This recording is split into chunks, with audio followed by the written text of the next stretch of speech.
Hi, Isra. Hi, Ola, how are you? I am doing great. Thank you. How are you? Alhamdulillah, Alhamdulillah. Assalamu alaikum. Welcome everyone to our latest episode from Teachers Beyond Teaching MENA. It's been a while since we last had our episode, and we are happy to have a very special guest today. We have Miss Ola Al Khatib. Okay, she's one of the greatest people that I've known and worked with. She's an amazing personality and amazing professional.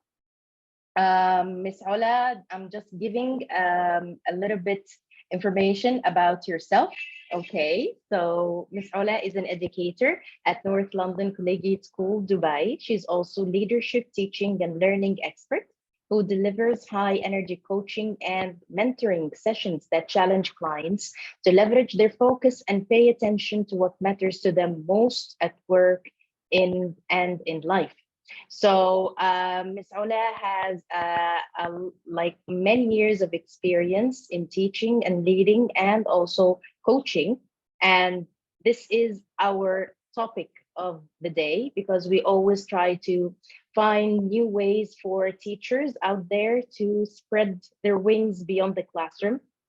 So we found this interesting thing that you do, Ola, and we want to know more about it. So what can you tell us about what you do and what is educational coaching? Hi, Isra. Thank you for the very generous introduction. Hi, everyone. I'm so very honored to be with you today. And yes, Isra, I agree that coaching is one of the very effective methods that can transform education. And I agree that we should actually start with defining it. What is coaching?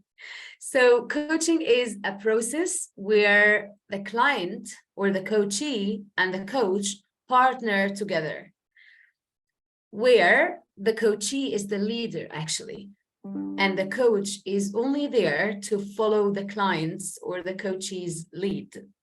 So you do that as a coach by just echoing back to them, asking the right questions, and ensuring that you give them all the space that they need.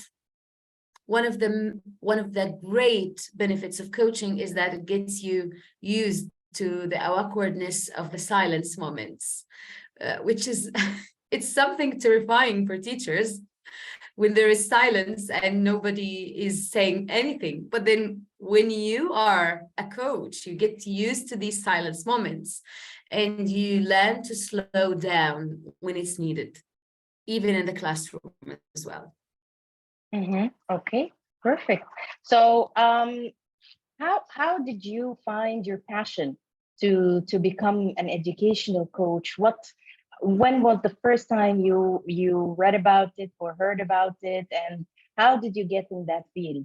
Okay, so I have to say first that although coaching and teaching seem very different, but there are loads of similarities between them from the first place. I really doubt that any teacher wouldn't make a great coach.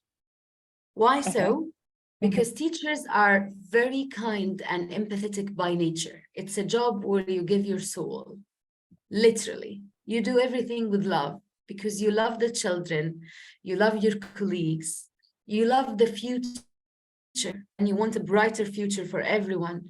So if you have a big heart, then you are definitely a potential great coach already.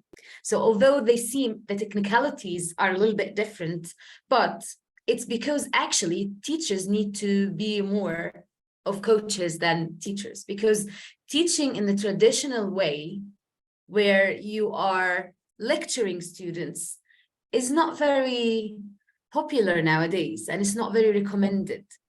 That's true. So coaching gives you a new perspective where you feel empowered and the other part or the other parties feels empowered too, empowered as well. So if you can again remind me of the question, was it How did you why? Yes, yeah, the thing is, we wanted to know when was the first time that you learned about this, specialty or a profession, which is educational coaching. Okay, and when was the first time you heard about it, and how did you become one? So I was a very empathetic person by nature since I was young, and I always liked to actually partner with people and ask them the right questions to help them solve their problems. Although I had no idea back then that that was the actual definition of coaching. So how it worked for me was through a colleague in my school whom I'm extremely grateful for. Perhaps it's a good time to say hi if he's there. His name is John. And he liked a post that was posted by Sam Moynett. Sam Moynett is the founder of Educators Coaching Academy in the UK, ECA, Educators Coaching Academy. So it was a complete chance, I would say, but it was a chance that has transformed my life to the best. So that was around September, late September or beginning of October last year. And there was a live webinar that Sam Moynett was leading. So I joined. And as soon as I just heard for the first time the 4A's: agenda, accountability, actions, I forgot the fourth one, but then it was like, oh my God, this is what I'm extremely passionate about, empowering other people to decide on their own agenda and to decide on their own actions and to hold them accountable for whatever result that they want to achieve. So this is how I got in touch with Sam personally, and he's indeed an amazing person. And he then offered me a seat in his coaching program that was about to start in October. So this is how we kicked a start.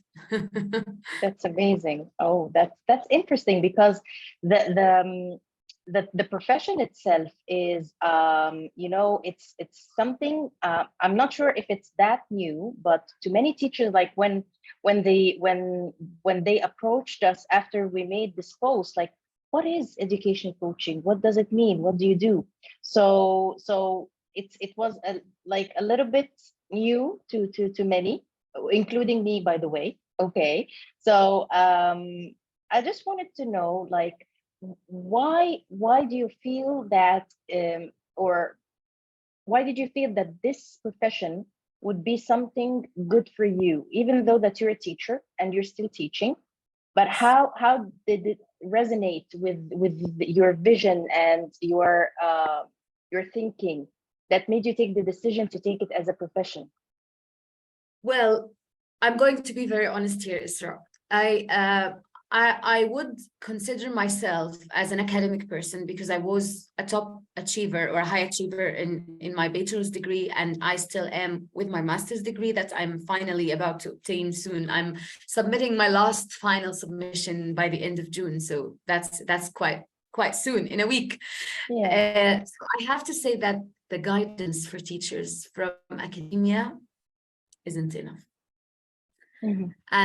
And this is so sad, but it's not enough. You feel Yeah. that the professional development that's available for teachers is kind of a little bit separated from what they face in reality and the challenges that they are faced with on a day-to-day basis. Mm-hmm. So I feel that coaching as a concept, when you master it as a teacher, first you are familiar with the process, so you receive the support you need yourself from your mentors and from your coaches. And then when you are so familiar with the process, you start to implement it yourself. And you already have your practice class outside of the educational context, which then gives you a lot of confidence. And it gives you also creativity, because then you are completely out of the field and you get to just wear the coach hat and take off the teacher's hat for some time. And then as soon as you're back to the classroom, you feel that, oh my God, I cannot take off this coaching hat. I just can't take it off. I have to keep it somehow. So you start to teach differently, which is why it's amazing, because it helps you to create another completely different path, if you will, but then it also aids you within your own path that you have already started as a practicing teacher. I'm hoping that this makes sense. Yeah, it surely does. It surely does. And this also takes us to the next question, which is, how can the coaching promote teaching and learning?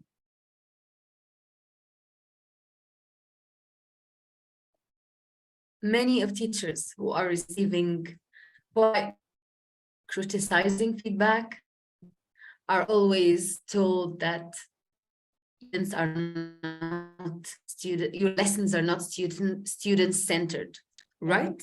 That's true.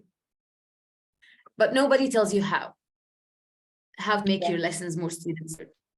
Okay, they will criticize you for either lack of discussion or too much discussion, too much written work or less written work. We want more or we want less. So, but nobody will exactly show you how, right?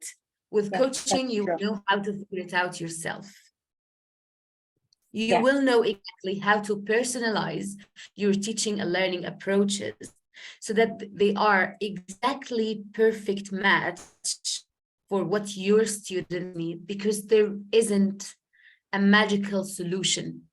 With coaching, you learn that there isn't a one answer, there isn't a one size that fits all approach. It doesn't exist in reality. And this is why maybe our like the support we receive in schools isn't enough, because you are the one who knows your students the best.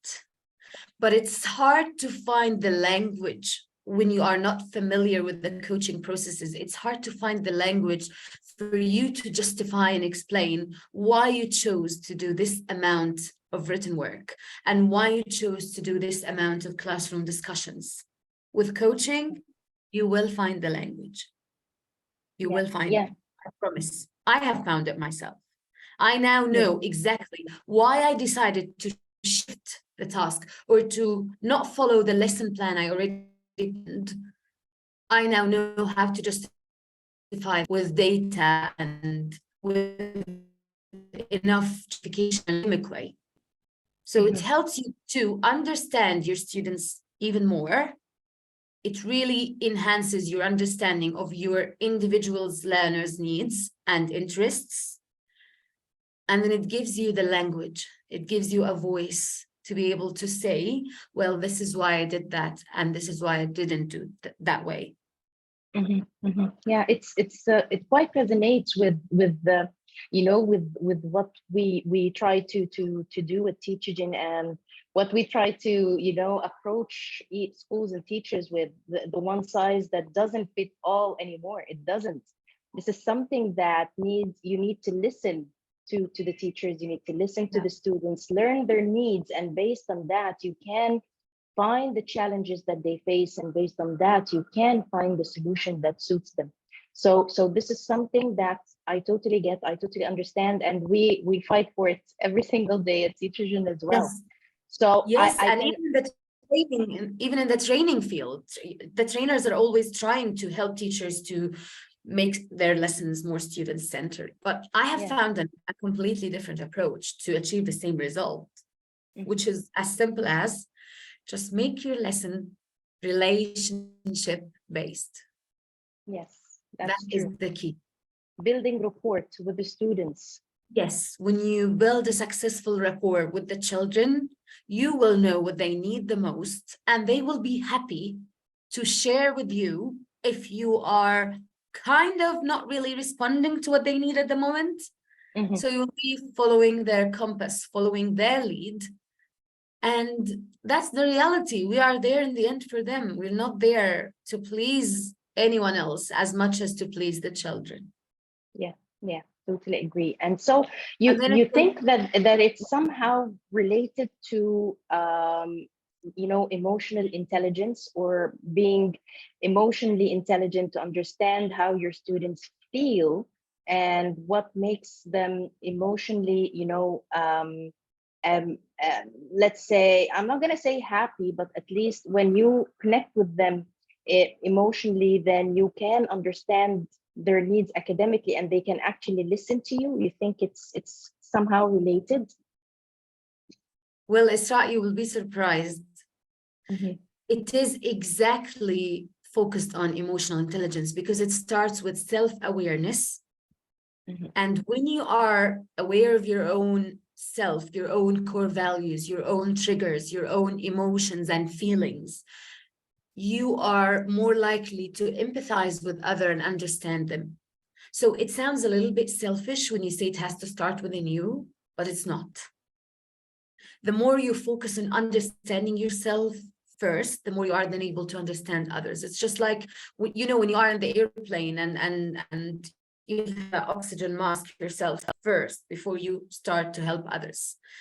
And within the teaching community, I have to say that there is still a lot of stigma around prioritizing self-care.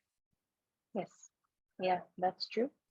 But with coaching, you really learn how to embrace it. You really Mhm, learn how to save yourself first so that you are able to save others. And then the more you trust the process, the more you are able then to trust students. And mhm, that's why I said it's relationship based as well, because you trust them.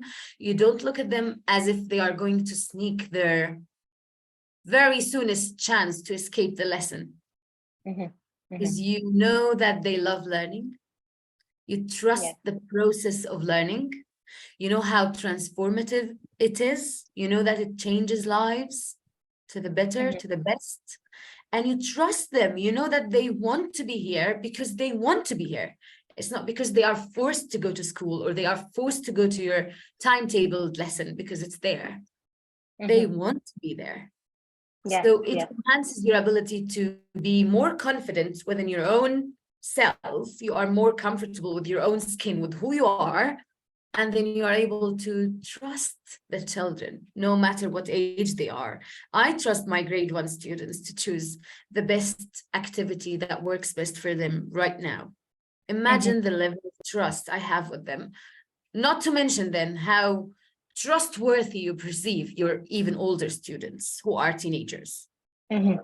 So how does it, like, if you can take us like a step by step to take the teacher to that goal, yeah, to reach Yeah. this goal of being confident in their own skin, and to have this level of metacognition, knowing themselves and knowing their feelings, and then understanding from there what their students needs. So as an educational coach, are there certain steps that you follow with the teachers to do that?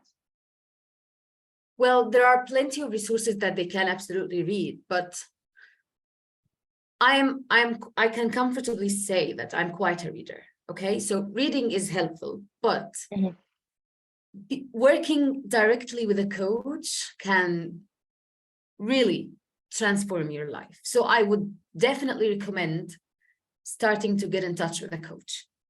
mhm, Even if you just do it not to become a certified coach, because I have to be honest, it takes time, it takes a lot of time. I have to do 100 hours of coaching with practice clients to become a licensed or certified coach. So it's like creating yourself, just like I said earlier, another potential path that you might even decide to continue full time with it if you wish. So even if you are not so sure yet, if you want to take that route and become a coach yourself, just start working with a coach as a coachee, mhm, because it is not as you think. It's not like you're sitting with someone to give you instructions. No. And it's not like sitting with someone to dig into the past with you. And it's not a form of counseling where we dig mhm. deeper and see childhood problems and childhood trauma. And no, maybe I should give you a sneak peek into a coaching session, how it looks like. What do you think? Yeah, yeah, that would be great. Yes. I So think let's say, it's good, yeah, for the teachers to understand, like, if they want to be a coach, like, if it, what is it that they would do in a session yes, with yes, a trainee or with another teacher coachee, so you would be able to see how deep it goes, or how you get into this level of understanding yourself and then understanding your students? So there are many, many ways or many styles of coaching. There's the free coaching style, there's the instructional coaching. There are so many of them, but let's just rehearse one together, okay? One of them is I come to you, Isra, and I ask you, hi, Isra, what do you want to work on today? And then you're like, well, Ola, I had a pretty tough week. I feel like I wasn't as consistent as I needed to be. I really feel like things have kind of spilled over my week. I wasn't on top of everything that I need to do. So I'll be like, okay, so what makes you think? First, I will start by questioning what makes you think that you weren't really consistent. So you'll start to be more specific. I'll help you gain clarity on what makes you feel that way. You will maybe start to say, well, I was supposed to go to a gym session that I had paid for, but then I didn't feel like I was able to just get out of bed. So I just stayed in bed and I didn't go. And then I had some assessment results that I was supposed to give back to students, but I couldn't mark them on time. So I told the students to wait for me for another week. And then I was supposed to stick to a healthier diet, but I couldn't. And I just ordered Baskin Robbins and I stayed in bed, for example. So you give me now 3 reasons, whereas at the beginning you were thinking that your whole week you were inconsistent, right? But now, just through the process, when you mentioned those 3 facts about the assessment, the meal, and the gym session that you'd missed, well, you have realized that you weren't completely inconsistent because you still went to work on a daily basis. You were still on the healthy diet for most of the time. It was just a one meal that you didn't really stick to a healthy diet within. So by step number 1, from step number 1 until the end, you are already gaining clarity and you are already gaining results. So this will teach you as a teacher how to celebrate the small wins and how to recognize the small progress that your students are making within a subject or within a lesson, even within one lesson time frame. Okay, then I will ask you, okay, so I understand now that for these 3 reasons you feel that you were inconsistent. How do you feel after you mentioned these 3 facts? And then I'll just, maybe you are not feeling the way I feel. Maybe you still feel bad. Maybe you are not feeling that, oh, I wasn't as much as inconsistent as much as I thought. I don't know. I turn up to each session with my mind as a blank page. Exactly. And you are the one who fills it as the coachee. You are the leader. You are the one who's holding the steering. And I'm not even next to you, Isra. I'm in the trunk. Echoing back to you, asking you the right questions and giving you all the space you need. So let's say you thought, and then you realized, I feel that I was really lacking motivation this week. So I will ask you, what does motivation mean to you? Because I don't assume things for you. I don't assume meanings for you. Everybody is free and entitled to define things the way they want to define it. And then you will explain. Maybe everyone is different. Do you want to answer this question, Isra, for real? What does motivation mean to you? Yeah. It's actually interesting because, like, for example, if right now I would say what motivation is to me, it would be something that would take me out of my worst situations in order to do something that I love. So this is something that I would say motivate me. So if this thing does that, then it motivates me. Then I will just say, may I please summarize to you what you just said, to make sure that I understand you properly. See how much I'm following your lead. I'm even allowed to only use your words. So I will just then say, I understand from what you said is that motivation means to you is to happily do what you need to do. Am I right? Yes, yes, that is correct. How do you feel after I echoed back to you what you already said, but in very short way? Yeah, it makes it clearer to me, because I feel that you, when you expressed it, or when you were the source, and then I listened to it one more time, so it made more sense in my head. We call it echo because I'm your echo. It's like I'm mirroring you. I'm just being exactly how you want me to be. Mm-hmm. Yeah, And exactly. So I just took a free coaching session then, right? well, if you might call it. Yeah, So it's quite interesting what it does. It's after you have defined motivation your own way, I will ask you, okay, what are 3 things Mhm. that you have done already this week with motivation then? Because you were focused first on the things you haven't done. But when Yes. you're already now in the mindset of defining motivation and what motivation is, Mm-hmm. can easily recall those positive moments from your week Mm-hmm. and express them. Do you want to Yeah. answer that, Isra? Yeah, sure, absolutely. So I went to see my family in another city, and I had this amazing session with you, and I worked with a couple of schools that I felt that uh, we helped them, or we supported them in making a change. Here's one fact about coaching. I cannot Mm-hmm. say this is wonderful. I cannot Mm-hmm. say great because I'm only allowed to use the words that you are using. And Mm-hmm. this is about me or about how I feel about these achievements. Mm-hmm. Mm-hmm. So at some point, I even inform my clients of this in advance. I'm like, I'm sorry, even if you say something that is wonderful, I cannot show too much expressions because you might not be feeling that way, right? Mhm. Yes, yes, exactly. Yeah. It's And all in other words, it's the things that this person did and what it made him or her feel. It's not about yes, how it made you feel, because exactly. they're And if supposed to be I the one under the spotlight. yes, and if I over celebrate your achievements, it can put you under pressure that, oh my God, this session I impressed my coach. Next session, how am I going to impress them? Mhm.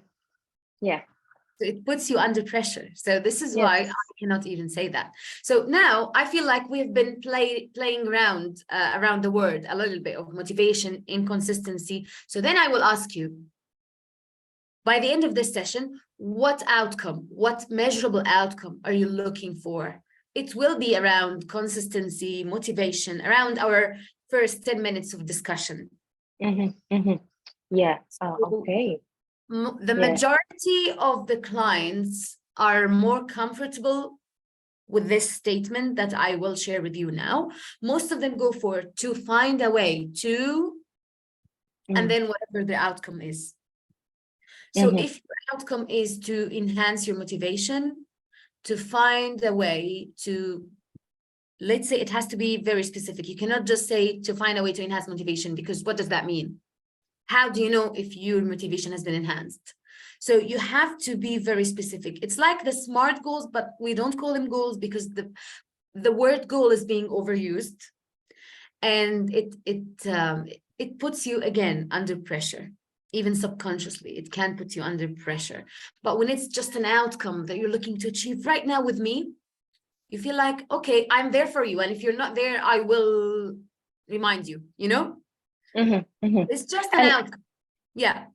yeah, it's quite interesting, because as you said, it takes you to some sort of a personal level of what achievement means to you, what motivation means to you, or whatever the topic that of discussion in the coaching session. And you help the teachers to know what it actually means to them, and whether they have actually accomplished it or not, in a way that help them develop themselves in the future. So they how to become a better version of themselves. And it embraces self-acceptance a lot, a lot. It Mm-hmm. helps you to embrace self-acceptance and kindness to your own self, because educators, we are all there. We have been all there, and we can be very, very hard on ourselves. That Unfortunately, it's that's also the true. nature of the profession. The nature of the profession has its stamp on us, I have to say. It's Mm-hmm. not an easy profession, and there isn't enough celebration around success. So we Mm-hmm. tend to follow the same certain path with ourselves. Yeah. With coaching, you have that time where you can really be who you are, with no limitations, with no judgment. And there are studies that actually support rehearsing who you are Mm-hmm. and Mm-hmm. pre-scripting it. When you pre-script it and rehearse it with someone, with using your own voice, it is not just a social skill, it's a cognitive capacity. You are Yeah. using your cognitive skills, and you are developing your metacognition, just like you mentioned earlier. So it's Yeah. related to neuroscience, your neural pathways that are already there in your brain, and developing them and enhancing your brain capacity. And it literally does that. Mm-hmm. Yeah. Yeah. I can see that. And now you've mentioned that it takes quite some time in order to become a certified coach. You said like you need to have like 100 hours of coaching sessions in order to become a certified coach. Am I right? Yeah, in order to get like the highest of the qualifications, which is the ACC. It's not even the highest, it's the level 1 actually. There is ACC and then there is PCC. I'm not sure about all the levels, but ACC is like where no one can question you, because you have already finished all of the 100 hours. You have already done the 10 hours of mentoring or mentorship with a mentor from the Mm-hmm. ICF, International Coaching Federation. And then you have already passed your written exam. So there is a written exam as well that you can do online. Mm-hmm. However, you don't have to finish the 100 to be able to coach people. You just need to do, at the beginning, you need to do 27 hours. And within those 27 hours, you are already following with a mentor. And then once you have finished 25 hours of the 100, you have to start doing the paying clients. You have to start dealing with paying clients. So that's how, Mm-hmm. I think it's a way for making sure that the business is sustainable, by ensuring that you have already started with paying clients, you know how it is. And then there is the ICF ethics or ethical conduct, where your mentor will walk you through. There are 8 competencies that you rehearse them a lot with your mentor, through both theoretical ways where we just discuss the competencies themselves, and also practical ways where you send them a recording of your coaching session with a client after gaining their, and they will give you feedback on it. But I Mm-hmm. was surprised with how humane their way of giving feedback is, honestly. Mm-hmm. Guys who work at Educators Coaching Academy with Sam Moynett, you're not there to just, I'm so used to the way we get feedback in education, which is quite harsh, I have to say, because you don't even get it directly sometimes. Sometimes they just send you someone who happened to be there, and he gives you the feedback, sometimes without even being informed that this session is going to be for feedback. They just walk by your classroom when you are having a sip of water before your next class or before the parents meeting. And then they're just like, hey, your lesson was like this. And then any tips to improve? Mm-hmm. How do I make it better? No, zero. It's more of a judgment rather than a way to improve your teaching Yeah. practices. But Yeah. then, and I was prepared for that mentally when it was my first time to get feedback with my mentor. So I went to the meeting and I was like this, okay, what do you think about my coaching session? And then he Mm-hmm. was like, no, this isn't about what I think about the coaching session. What do you think about it? Mm-hmm. And I have to tell you, I was still reluctant to share all my thoughts, because in education, you share your thoughts, we strike you with the strongest first. What you think Yes. was the strongest, we will strike you on that first. So you shut up at the end. Yeah. Yeah. Yeah. That's true. That's how it works, right? Yes. So I was like, okay, I'm not sure what I think about it. I think I'd like to hear from you. He was like, what did you like the most about it? Mm-hmm. And that's when you realized, oh, okay, there could be a real space for me to share something here. So I said, I think my client was comfortable enough to share personal thoughts.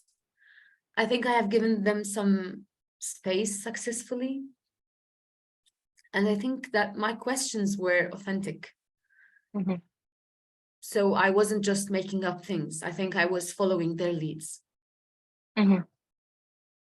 And they then said, okay, and what do you think that you could improve, before even agreeing or disagreeing with what I said earlier, so that I'm still comfortable to share more. Mm-hmm. So I said, I think there might be a way to make the client less tired by the end of the session. I feel that my client was exhausted by the end of the session. And then just from there, very kindly, he took again the same approach to giving me feedback. He said, well, you will see that I already wrote for you that your questions were very powerful and that you were very empathetic. You gave the client the space they needed. Mm-hmm. And I think there is a way to make your client less exhausted by the end of the session. Just see the way they give you feedback is very aligned with your own words that you used from the beginning. You don't feel threatened.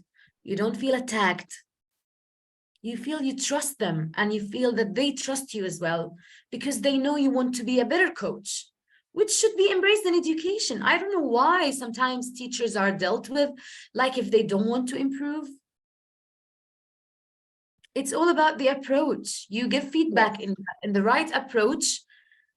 You know, in Arabic, we say, Man allamani harfan sirtu lahu abdan. You teach me one letter, then I'm slave for you forever.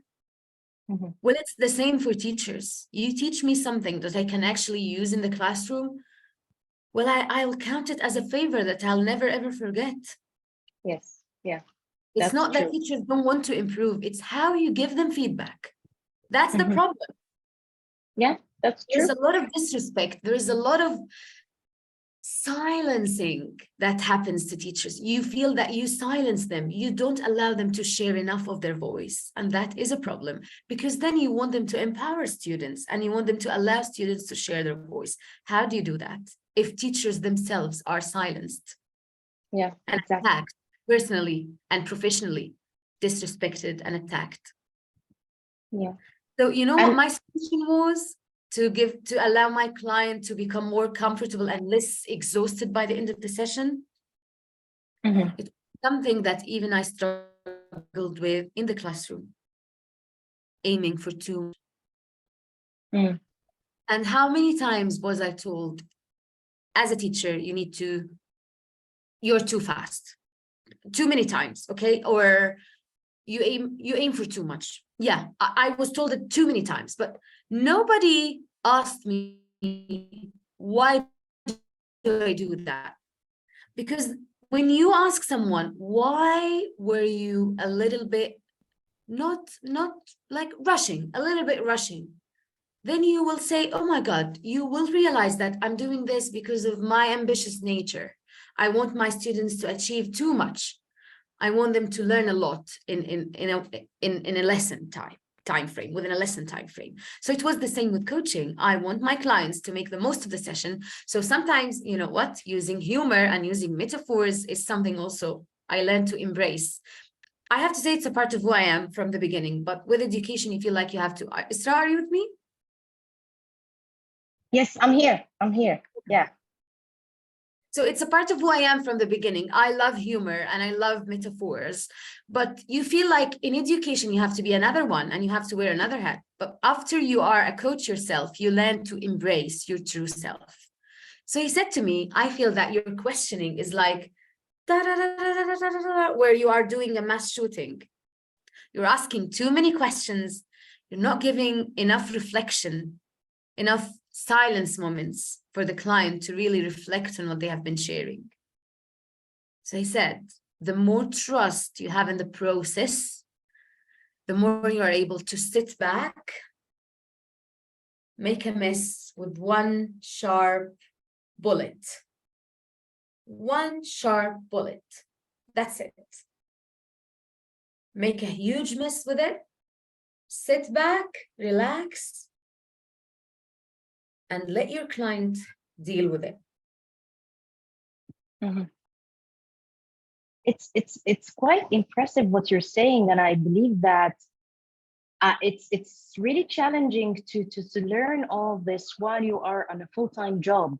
Like, how did you manage to balance between your full-time job, your family, and your own time and your personal time, and doing the coaching, training as well to reach that level of professionalism that you are at right now?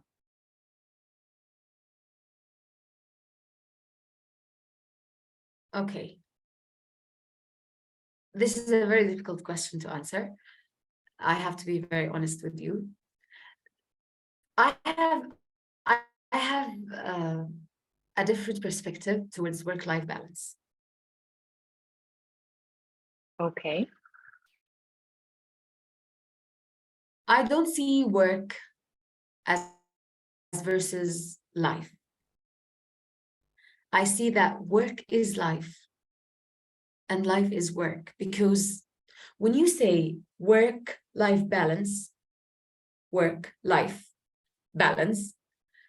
it sounds like you are a different person at work and you are a different person in your life. And that is just too difficult. You need to bring your self-awareness, who you are. You need to embrace your true self at work and in life. And academia hasn't helped me to do that. Although I love academia. I'm about to finish my master's. I can't wait to look for a PhD program to start applying for. I love it. I love it till the end. But I think more academic people should embrace coaching. I think it really is a combination of both that can be a solution or the solution to many of the problems we have nowadays. So again, to answer how I managed to do this, I found myself always having to answer what is next, because I haven't found an answer. So I was already doing my master's. I was thinking that I'm not going to be involved with another professional development until I'm done with my master's, because it's already a lot. It's like I spend no less than 10 hours a week, besides the 50 hours a week, 50, 60, 70 for my full-time job. And then with coaching, you need a minimum. Like for me, how it worked, it was no less than 6 hours a week, or sometimes more. So I didn't do it because I sat at a table and I was planning. This is how we imagine it when we are children, that you are adult, you gain more control, and you sit and you plan everything, right? Yes, and you have everything under control, and everything is quite clear, and yes, that and the birds are every singing. single step, and the babies are in bed, and and you have the time to watch the movie you like, because you don't have exams anymore like children do. That's just not true. And I wish education told me this. Yes. I wish being a top academic performer has prepared me to any of this. It doesn't. And that's why we need to embrace coaching, because we have to be authentic and we have to be honest to these children before we send them out to the world. Yeah, that's true. Because science and math and English literature and Arabic literature, all of these are amazing. But if they don't prepare you for your workplace challenges, then what a shame, because you already Yes. spent your lifetime doing these amazing studying programs. Yes. But at the end, it's irrelevant to what you will actually do in life. Different. You go to a reality where you find that I have to be someone else or else I won't succeed. Mhm. Mhm. Here is the Yeah. thing. No, you don't have to be someone else. You just need to find a way to embrace your true self. And a coach can definitely help you get there. Yeah. Yeah. I So how totally I agree did with it, that. again, just to be very, very honest with our audience today, Isra, how I did it wasn't planned. And sometimes I would sleep 4 hours a day. Sometimes I might not sleep at all, but it's worth it. And I'm hoping that others don't have to do it the same way I did it. I'm hoping that I can make it easier for others. But the way I did it, I'm sorry to say this, but it was inhumane sometimes. Yeah. Because Yeah. I didn't have that. I don't like to call it a work-life balance, but I didn't have my basic physiological needs met sometimes, like sleep, eat, going to the washroom. I didn't have these sometimes. And I wouldn't recommend anybody to anyone to do it the same way I did it. But if you feel that you're constantly unhappy with where you are, then I'm sorry, you will have to do something about it. Yeah. Yeah. I totally get that. So now it's the Q&A time. Okay. And we have a question from one of our followers on Facebook. And the question is, she wanted to know what does she need to do in order to become a teacher's coach? So what are Yes. the steps, or how can she get there? So there are loads of small organizations or institutions that you can get in touch and ask them. I know that Educators Coaching Academy is one of them because it's how I did my training. And it's accredited with the ICF, International Coaching Federation. You just need to make sure that whatever institution you apply for is accredited, whether by International Coaching Federation, which is in the UK, or the other one in America, which I forgot. It has an M or L within its initials.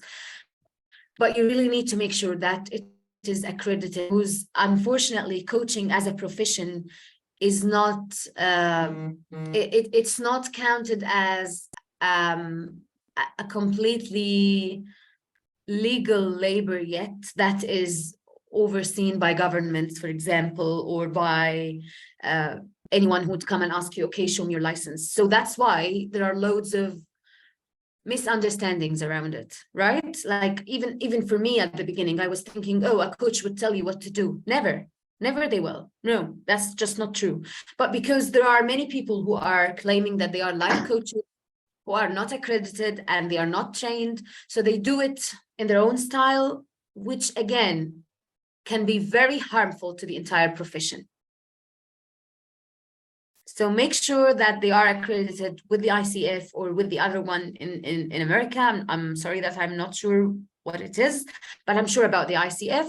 And I can confirm that, having tried the Educators Coaching Academy myself, I'm not working for them at the moment or anything, but I can't recommend them enough.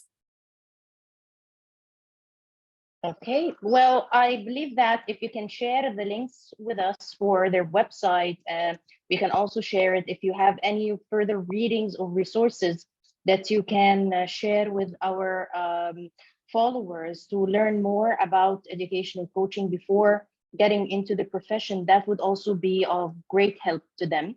And wonderful. I'll do that after the meeting. I will share with you the links. Yeah, sure. And for all of our followers out there, we will also share Ms. Ola's professional LinkedIn profile and her email address if you want to know more, if you want to reach out to her and even ask for coaching sessions with her, then I would highly recommend that. And if you need any guidance for yourself to become an educational coach as well, then she's the one that you need to go to. So Absolutely. I'm more than happy to help anyone with everything possible that I can do. thank you. Thank you, Ola, so much for your time today. And thank you for such an interesting session with us. And I really know more, and I really want to know more about educational coaching. I think that we might even have part 2 soon. And let's hope that our audience have found this also of benefit for them. And till we meet again, thank you. And thanks to everyone who has watched our live today. And if you have any questions, you will find this session recorded on our YouTube channel as well. You can get back to it anytime, and you can post your questions there. And we can also send them to Ms. Ola, and she can give you replies right away. Thank you, Ola, for your time, and have a good day. Thank you. Thank you very much, Isra. It's such a pleasure to be here with you today, and sending all my love. Thank you. Thank you. The pleasure is ours. Have a good day. Bye. You too. Bye-bye.